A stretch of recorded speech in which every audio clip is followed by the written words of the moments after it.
so interesting. The new trend, Florida locals rush to buy homes over fears New Yorkers fleeing Mamdani will flood the market. So it's Floridians buying homes before the New Yorkers get there.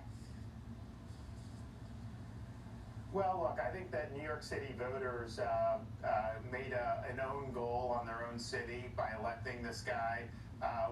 Interestingly, on Thursday, we celebrate in Florida Victims of Communism Day. It's in state law. And I was down in Miami and we were commemorating.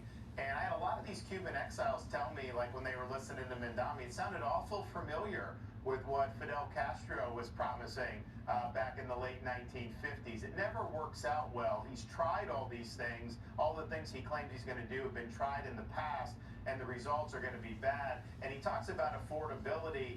Government has caused a lot of the affordability crisis. Just look at higher education. Since I've been governor in Florida, we have not allowed in-state tuition to raise 1 penny. So you can go to our state universities for about $6,300 as a Florida resident.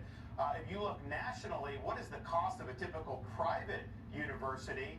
It's exploded because the federal government has put in a lot of the loans and all the things that they've done. So I think what he's going to do is going to exacerbate the problem. It's not going to make the problem better, and that's supposed to be his core agenda item. But then you also step back. I can tell you the people that have come to Florida since I've been governor, and it's not just New York, it's Chicago, it's San Francisco, Los Angeles, you name it, places where these cities have really decayed.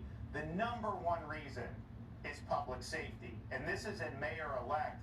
He hates the NYPD. He wanted to abolish the agency. He wants to send social workers for 911 calls. If he institutes those policies, it will be devastating. People will long for the days of people like de Blasio, who everyone said, did such a poor job, because I think he's way further left than anyone they've ever had. Without question. I'm so glad that you brought up Victims of Communism Day, because I want to put up a poll that I found. And there are many polls like this. 6 out of 10 adults under 30 said they have a favorable view of socialism. That's a big problem.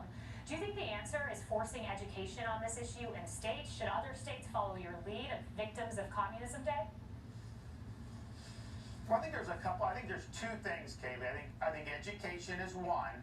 Part of that is the higher education system. I mean, we used to say there are more communists on the Harvard faculty than in all of Eastern Europe. It just has gone very far left. We've worked really hard in Florida to correct that. I think we're doing it right on there. So I do think some of this is a function of education, but particularly higher education. But I also think when they say they prefer socialism to capitalism, some of the things they've seen in our economy in their lifetimes really isn't true capitalism. I mean, bailing out the Wall Street banks of what happened, corporate welfare, cronyism, we've seen that in various forms in the last, 20 years and throughout American history. So I think that some of the things that they're told is capitalism is actually not free enterprise. It's a perversion of capitalism. So certainly a free enterprise system has produced far superior results than a command economy, whether it's socialism or communism. But ultimately, they're going to see with what they see, and we've just got to make sure as conservatives, that we're standing for limited government and market economics. Governor DeSantis, last question for you. I'm going to take issue with more communists at Harvard. Hey, I think there are more at Yale where you went, but I don't think either are enviable. I think what you're doing in Florida with education and the universities is great. A poll you put up of Floridians, what Florida should do in response to Mamdani, hysterical. 48.2% want to build a border wall around Florida, 38% tariff. Only 13% want to recruit New Yorkers. So are we going to see a Florida border wall? I ask in jest. Well, I always tell people, we joke around about that stuff. I was like, because some people are serious. I was like, you do need to read the U.S. Constitution, and all Americans have the same privileges and immunities, and so you have a right to pick up and go. So I think Floridians, on the one hand, they're proud that Florida's been a state that people have looked to.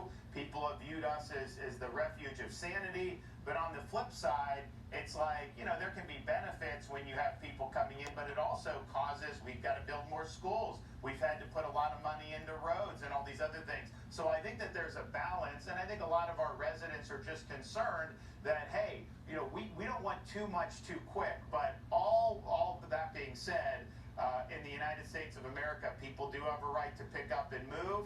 I am actually not empowered to set up that type of system, so we'll see what happens. But I do think it's good for the country to have these cities succeeding and not failing. And we've had so many cities in the last 10 years in the United States fail. I've been able to see that a front row seat because people report to me why they came to Florida. But I want New York City to do well. I want Chicago to do well. These are some of the best cities in the history of our country, and they've just fallen on hard times, and it's all because of left-wing governance. Governor DeSantis, you've set a great example of free market capitalism and what it can do in the state of Florida. Thank you. I know not everyone in New York voted for this guy. It's just weird that you didn't need voter ID. People are saying you could go in there 5-6 times with different names and vote, which is scary. I'm not insinuating that there was voter fraud because he got like a lot more votes. They don't mess around here with crime. Like, they do not. And everyone is like really friendly. When I first moved here, I was in a Publix, which is a supermarket down here, and there was a lady behind me that struck up a conversation with me. And I thought, is she talking to me? Like, it was strange because being from Philly, people just didn't do that. We were neighborly with the people on our block. But from any other block, normally it was like fighting, and I just didn't like that. So for all the New Yorkers that are going to come here, welcome. We love the woods, we love the springs, we love being at the ocean, camping, four-wheeling, airboating, being out on the boat, just being on the water, at the pool. It doesn't feel like Christmas here in the heat sometimes, but y'all get used to that.